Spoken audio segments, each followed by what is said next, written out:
The stale scent of bleach and desperation clung to the hallway of the tenement building. A perfume Lena had grown to despise. It was the smell of her life now. Scrubbed clean of joy, leaving only a raw, stinging emptiness. Before her stood Mr. Gallo, the landlord, his belly straining the buttons of his sweat-stained shirt. His eyes, small and greedy, roamed over her face, her worn dress lingering in ways that made her skin crawl. "The rent, Lena," he sneered, his voice a wet rasp. "It's a week late. Pretty widow like you. Surely we can come to an arrangement." She clutched the thin envelope in her hand, the few dollars she'd scraped together from her seamstress work feeling as insignificant as dust. "This is all I have, Mr. Gallo.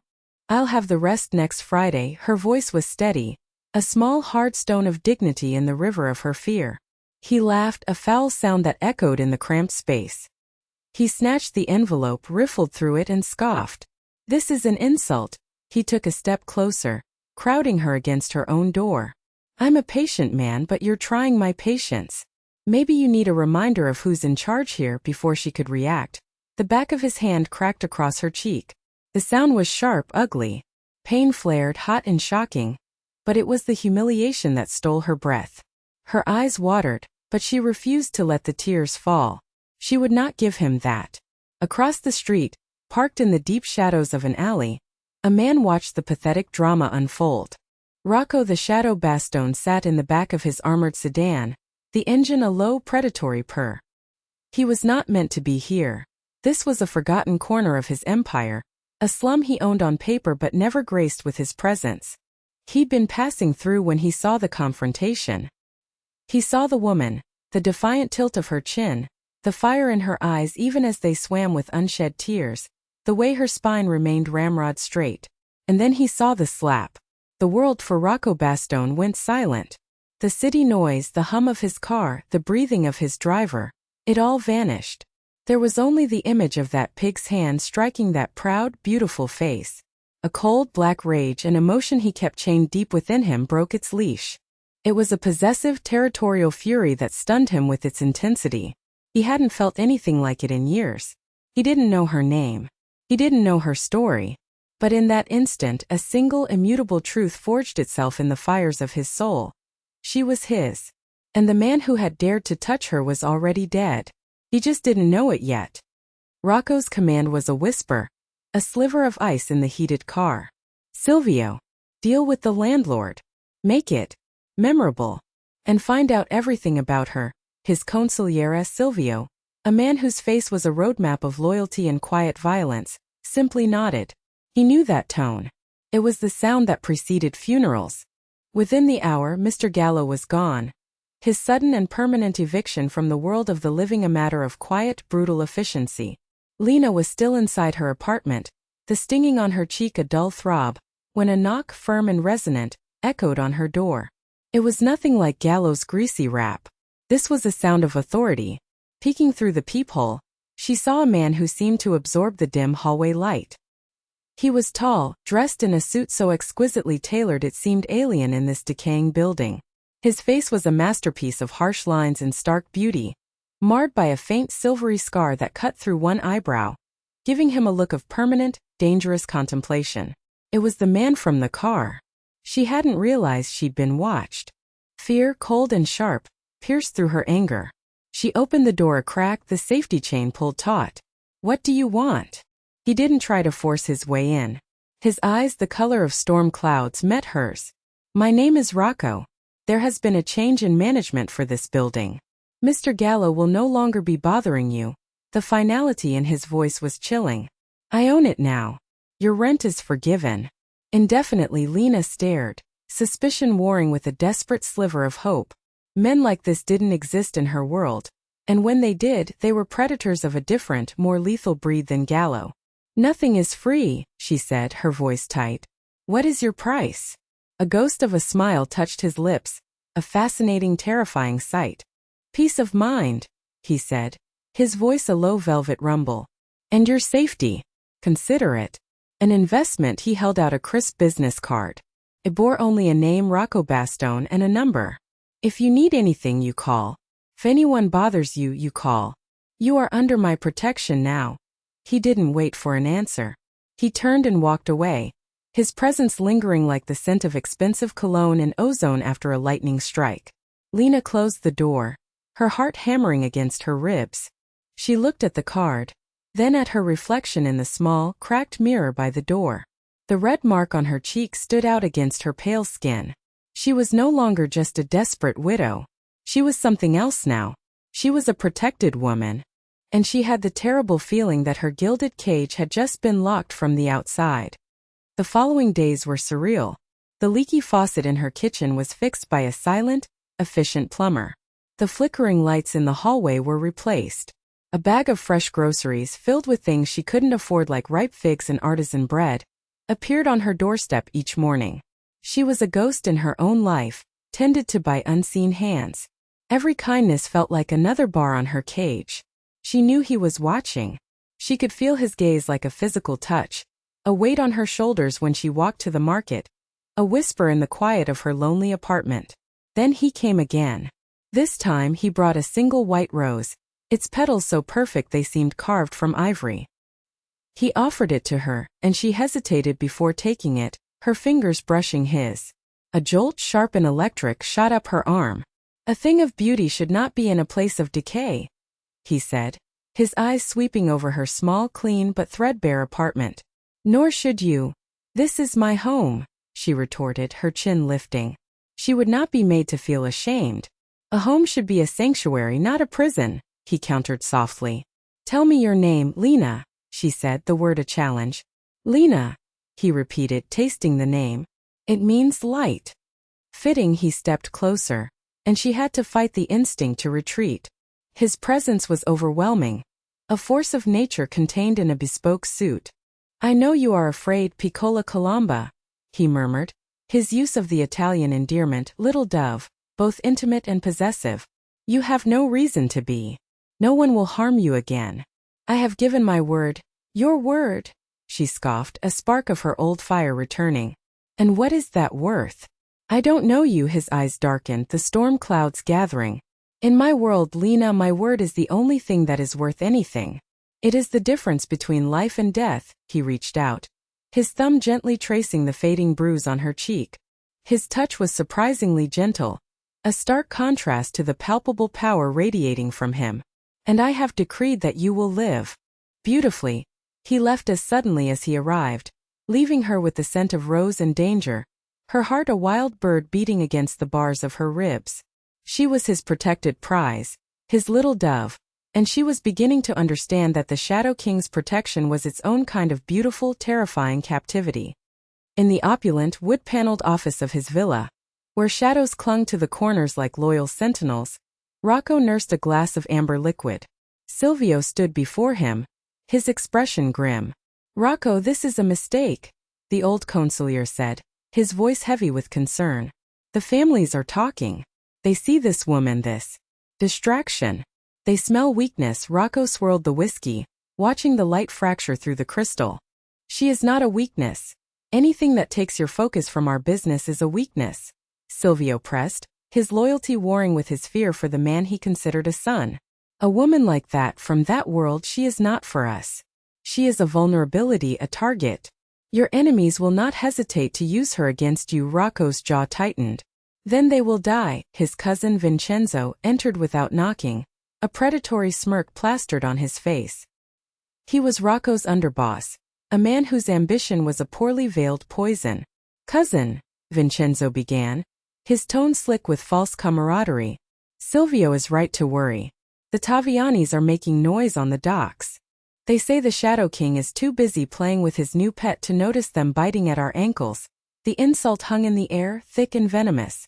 Rocco rose slowly from his chair, his 6'3" frame an intimidating column of power. He walked to Vincenzo, the silence stretching until it was a physical thing. He stopped inches from his cousin's face. The Tavianis are gnats, Rocco said, his voice dangerously low. And you would do well to remember Vincenzo, who swats the gnats in this family. As for the woman, she is my business, not yours. Do you understand? Vincenzo's smirk faltered, a flicker of fear in his eyes. Of course, cousin. I only have the family's best interests at heart. See that you do. Rocco replied, the threat unmistakable. He turned back to the window, his gaze distant, looking out over the glittering city lights toward a small, insignificant tenement building that now held the entire focus of his world. Silvio was right. Lena was a vulnerability. But as Rocco thought of her defiant eyes and the feel of her skin beneath his thumb, he knew she was a vulnerability he would burn his entire kingdom to the ground to protect. The irony was a bitter pill. The most powerful man in the city was being brought to his knees by the one person who had no idea of the power she held. The charity gala was a sea of glittering hypocrisy. Politicians, judges, and businessmen, all on Rocco's payroll in one way or another, mingled under crystal chandeliers, their wives dripping in diamonds. Rocco had insisted Lena attend. He'd sent a gown, a creation of midnight blue silk that clung to her curves, and a diamond necklace that felt cold and heavy against her throat.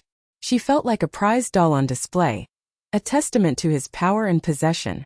"You look magnifico," Rocco murmured, his hand resting possessively on the small of her back. The warmth of his touch burned through the silk, a stark contrast to the ice in her veins. She felt every eye in the room on them, whispering, judging. She was the anomaly, the common girl plucked from obscurity and placed on the arm of the city's most feared man. Vincenzo sidled up to them, his gaze slithering over Lena like a slug. Well, cousin. You certainly know how to pick them. She cleans up nicely. Almost looks like she belongs." The insult was clear, a deliberate jab at both her and Rocco. Before Lena could voice the sharp retort on her tongue, Rocco's grip on her back tightened, a silent command to stay quiet. "Go get my car, Vincenzo," Rocco said, his voice deceptively calm. "I am ready to leave." It was a blatant dismissal, an order fit for a lackey, not an underboss. Vincenzo's face flushed with anger, but he nodded curtly and stalked away. Rocco led Lena toward a secluded balcony overlooking the moonlit gardens. The noise of the party faded behind them. "I apologize for him," Rocco said, his back to her as he stared into the night. "He forgets his place. He thinks my place is beneath you," Lena said, her voice trembling with a mixture of anger and humiliation. "Is he wrong?" Rocco turned, his expression unreadable in the dim light. "He is wrong to say it. He is wrong to think he has any right to an opinion on the matter." He took a step closer, closing the space between them. "No one has that right but me." He reached out, taking her hand. His fingers intertwined with hers, a simple gesture that felt more intimate than a kiss. The rough calluses on his palm were a startling contrast to her own smooth skin. It was the hand of a man who worked, not with spreadsheets but with fists and triggers. Yet the way he held her was gentle, protective. "In there," he whispered, his gaze intense. "You are a symbol. My symbol. Out here. You are just Lena." The electricity she'd felt before returned, a current that flowed from his hand up her arm straight to her heart. In the midst of this dangerous, glittering world, this one small touch felt like the only real thing. It was a silent promise, a possessive claim, and a comforting anchor all at once, and it terrified her more than any threat. They returned not to her small apartment, but to his sprawling villa on the hill, a fortress of marble and glass. The silence in the car had been thick with unspoken words. Now, inside the cavernous foyer, Lena turned on him, the silk dress feeling like a costume she was desperate to shed. "I can't do this," she said, her voice shaking. "I am not one of your possessions you can parade around." She began to struggle with the clasp of the diamond necklace. "Take it back. Take all of it back. It is yours," he said, his voice a low command. He stepped forward and stilled her hands with his own. "Everything I give you is yours." "I don't want it," she cried, finally meeting his gaze, her own eyes blazing with defiance. "I know who you are. I've heard the whispers on the street. They call you the Shadow King. They say you rule this city with blood and fear. Am I just another territory you've conquered?" He didn't deny it. The honesty in his stormy eyes was more disarming than any lie would have been. "Yes," he said, his voice raw. "I do. And yes, I have conquered you. But not in the way you think." He released her hands and unbuttoned the cuff of his shirt, pulling the sleeve back to reveal a jagged, ugly scar on his forearm. "This was a gift from my uncle, the day he tried to sell our family to the Tavianis. The day I learned that blood is not always thicker than water. It is often the first thing to be spilled. His vulnerability was a crack in his armor, a glimpse of the man behind the monster. I have lived my entire life in the dark, Lena. I trust no one. I believe in nothing but power. Then I saw you. I saw that man strike you, and I saw you refuse to break. He reached up, his fingers gently tracing the line of her jaw. In my world of shadows, you are the only sun I have seen in a decade. Your fire, your defiance. It is the only thing that feels real. He leaned in, his forehead resting against hers. So yes, I own you. Because I cannot bear the thought of anyone else having you. And I protect you because the thought of your light being extinguished, it would leave me in absolute darkness. Before she could process his confession, his lips were on hers. It wasn't a gentle kiss. It was desperate, hungry, a drowning man's gasp for air. It was a collision of two worlds of darkness and light. And in that moment, Lena didn't fight it. She kissed him back, surrendering to the beautiful, terrifying truth that she was falling for the monster who had claimed her as his own. The kiss lingered in Vincenzo's mind like a poison. He had watched from a darkened corridor, his heart curdling with a jealous rage. Rocco, the untouchable Shadow King, brought to his knees by a slum widow. It was pathetic. It was an opportunity. Vincenzo's mind, a twisted labyrinth of ambition and resentment, began to spin a web. He would use Rocco's obsession, his amore, as the very blade to slit his throat. He met secretly with a low-level captain from the Taviani family, a man known for his greed and stupidity. The plan was simple, brutal, and elegant in its treachery. Vincenzo provided the Tavianis with the patrol schedules for Rocco's men in Lena's district. Hit the bakery on 3rd Street, Vincenzo instructed, his voice smooth as oil. It's a Bastogne front. Make it loud, make it bloody. Leave a message. He also made sure to leak information through his own channels. Whispers slithered through the underworld. Rocco Bastogne was distracted, his eyes off the prize, blinded by a woman who lived on that very street. The attack was a massacre.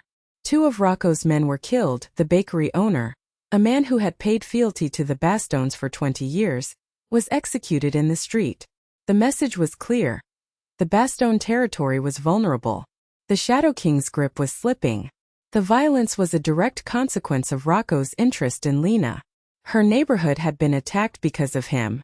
Vincenzo had not only ignited a turf war, but he had also masterfully framed Lena as the catalyst, the unintentional source of the Bastogne family's weakness. He watched from afar as the news reached Rocco, a cruel smile playing on his lips. The war would force Rocco to be the monster everyone feared. It would drive a wedge of blood and terror between him and his precious little dove. And in the chaos, when Rocco was at his most vulnerable, Vincenzo would be there to pick up the pieces of his crumbling empire. He had turned Rocco's greatest passion into his most fatal flaw. The first move in the chess game for the throne had been made, and it was soaked in the blood of innocent men. The city held its breath. The Taviani's brazen attack demanded a response, and Rocco delivered it with the swift, merciless brutality that had earned him his name. The days that followed were a blur of violence and fear. Car bombs, back-alley executions, the chilling silence of entire streets on lockdown. Lena saw it all on the news, heard the sirens wailing through the night. The man who kissed her with such desperate tenderness was the same man orchestrating this symphony of death. The realization was a cold stone in her stomach. Every siren was an accusation. Every headline screamed his name. This was his world, the one he had tried to shield her from, and now it was bleeding all over hers. She had to get away. For her own sanity, for her own soul. And for him. She was the weakness Vincenzo had spoken of, the crack in his armor. If she was gone, perhaps his enemies would have one less target. She packed a small bag with trembling hands, stuffing in a few clothes and the last of her money. She left the silk dress and the diamonds on the bed, a final silent rejection of his gilded cage. She was halfway to the bus station, her heart a frantic drum against her ribs, when a black sedan slid to a halt in front of her, blocking her path. The back door opened. Rocco sat inside, his face carved from granite, his eyes holding a terrifying storm. "Get in the car, Lena." It wasn't a request. She froze, her escape plan turning to ash in her mouth. "I can't," she whispered, shaking her head. "Don't you see? This is because of me. The killing, the war. The war is because I am a king and other men want my crown. He cut her off, his voice lethally soft. It has nothing to do with you and everything to do with you. They see you as my weakness. Leaving me now does not make you safe. It makes you a target. He got out of the car, covering the distance between them in 2 long strides. He gripped her arms, his touch firm but not painful. Listen to me, anima mia, he said, his voice raw with an emotion she couldn't name. My soul. Leaving me is not an option. It never was. But now it is a death sentence. For you. They will take you to get to me. And I will burn this entire city to the ground to get you back. Do you understand? She looked into his eyes and saw no lie, only a terrible possessive certainty. He wasn't threatening her. He was stating a fact of his world, a world where love and violence were 2 sides of the same blood-soaked coin. He was her captor and her savior, her monster and her protector, and there was no escape. While Rocco waged his war on the streets, Silvio waged his own in the shadows. The old consigliere was a bloodhound, and the scent of betrayal was strong. He moved through the underworld, calling in ancient favors, listening to the whispers in smoke-filled back rooms. He didn't believe the Tavianis had the courage for such a direct assault on their own. They were jackals, not lions. Someone had opened the gate for them. His investigation led him to a nervous bookie who owed Vincenzo a substantial sum, a man who had overheard a hushed, incriminating phone call. Piece by painstaking piece, Silvio assembled the truth. He found the disgruntled Taviani captain Vincenzo had met with, a man who, under the right persuasion, sang like a canary, confessing the entire plot. Silvio brought the proof to Rocco in his study. Photographs. A signed confession. Bank records showing a large payment to the Taviani captain from a shell corporation owned by Vincenzo. The evidence was irrefutable. Rocco stared at the papers, his face a mask of cold fury. The betrayal cut deeper than any bullet could. It was from his own blood. Gather the capos, Rocco commanded, his voice a low growl. And bring Vincenzo. And bring Lena here. Now, the meeting was held in the villa's formal dining room. The family's highest-ranking captains sat around the long mahogany table, the air thick with tension. Vincenzo stood at the head, a smug look on his face, believing he was about to be promoted in the wake of Rocco's perceived instability. Then Rocco entered, followed by Silvio. And then Lena, her face pale but her eyes defiant. Vincenzo, Rocco began, his voice echoing in the silent room. You have been a vocal critic of my distraction. He gestured toward Lena. You claimed it made me weak. You claimed it put the family at risk. He threw the folder of evidence onto the table. It slid to a stop in front of Vincenzo. It was you. You opened the door for the Tavianis. You orchestrated the attack. You put this family at risk. For your own pathetic ambition. Vincenzo's face went white as he saw the contents. Cornered, he snarled like a trapped animal, turning his venom on Lena. Her. It's her fault. This cheap widow bewitched you. Made you soft. Look at her, she doesn't belong here. She is a commoner who will be the death of us all. The capos murmured, their eyes shifting to Lena. In this world of brutal men, weakness was a contagion. But Lena did not cower. She stepped forward, her small frame radiating an unexpected strength. Her voice, clear and steady, cut through the tension. He's right, she said, shocking everyone. I don't belong here. I am not like you. She looked directly at the captains, then at Rocco. But his weakness isn't me, she declared, her gaze locking with Vincenzo's. It's the fear in men like you, who mistake kindness for a flaw, who see love not as a strength, but as a vulnerability to be exploited.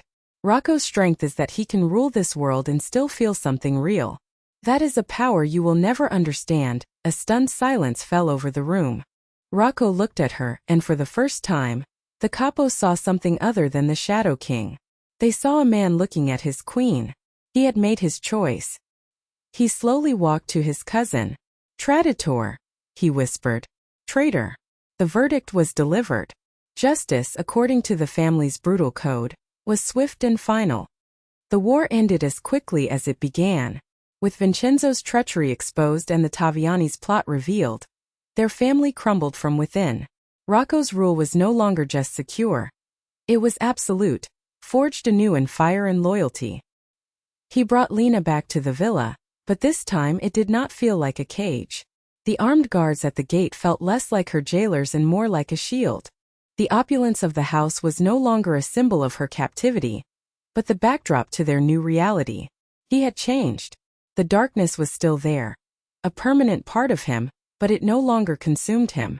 It was a mantle he wore, a tool he used to protect the small circle of light she had brought into his life. One evening, he led her out to the terrace overlooking the glittering sprawl of the city he commanded. The air was soft, scented with night-blooming jasmine. He took her hands in his expression serious. "Lena," he began, his voice softer than she had ever heard it. "When I brought you into my world, I took away your choices. I am giving them back to you now." He squeezed her hands gently. "You can leave. I will give you enough money to go anywhere in the world, to start a new life where no one knows your name, where my shadow will never touch you again. You will have my protection always, even from afar. You can be free." He was offering her the one thing she had craved, an escape. But as she looked at him, at the man who had shown her the terrifying depths of his soul, she knew her definition of freedom had changed. She reached up and gently touched the silvery scar above his eye, the mark of a past betrayal that had shaped the monster and the man.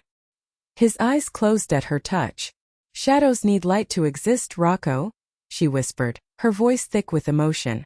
"If I leave, you'll be in the dark again. And I think I would be too."